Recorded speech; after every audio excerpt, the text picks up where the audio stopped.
घरोघरी मातीच्या चुली या मालिकेच्या आजच्या भागामध्ये आपल्याला बघायला मिळेल मधुभाऊंना मारलेली गोळी जरी जानकीला लागली असली तरी ती गोळी फक्त तिच्या हाताला चाटून गेलेली असते आणि त्याच्यामुळे जानकी सुखरूप असते.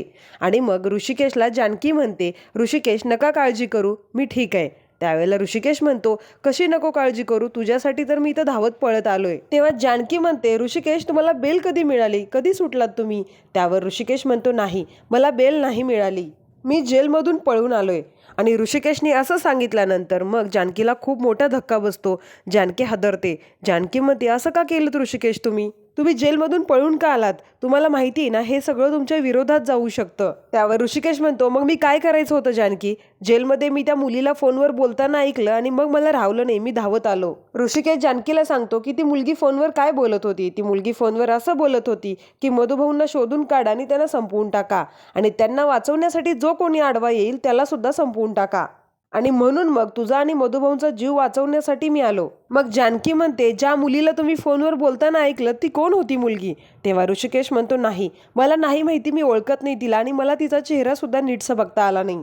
मी तिचं बोलणं ऐकलं आणि मग तुम्हाला वाचवण्यासाठी पोलिसांना चकवा देऊन मी फरार झालो. आणि मग जानकी म्हणते, तुम्ही फरार झालात, तुम्ही असं का केलं ऋषिकेश? तुम्हाला माहिती आहे ना की नानांच्या खुनाचा आरोप आहे तुमच्यावर आणि आता तुम्ही पळून गेलात म्हटल्यावरती हा पुरावा म्हणून वापरतील ते तुमच्या विरोधात. आणि म्हणते, अरे देवा, आता सगळ्यांना असंच वाटेल की नानांचा खून तुम्हीच केलाय.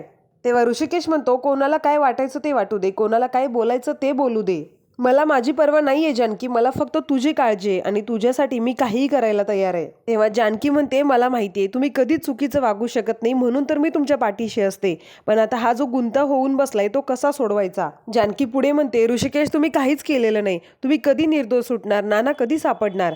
तेव्हा ऋषिकेश म्हणतो, सापडतील, नाना नक्कीच सापडतील, तू फक्त विश्वास हरू नकोस, तू तुझी काळजी घे आणि घराला सांभाळ, नानांचा शोध सुरू ठेव, माझी खात्री आहे आपण शेवटापर्यंत पोहोचू आणि नक्की नानांना शोधून काढू. तर जानकी म्हणते, आपण नानांना शोधू, पण तोपर्यंत गैरसमज आणखी वाढायला नकोत. पोलीस तुम्हाला शोधण्यासाठी आतापर्यंत घरात पोहोचले पण असतील आणि खरोखरच तिकडे ऋषिकेशला शोधण्यासाठी पोलीस घरी आलेले असतात.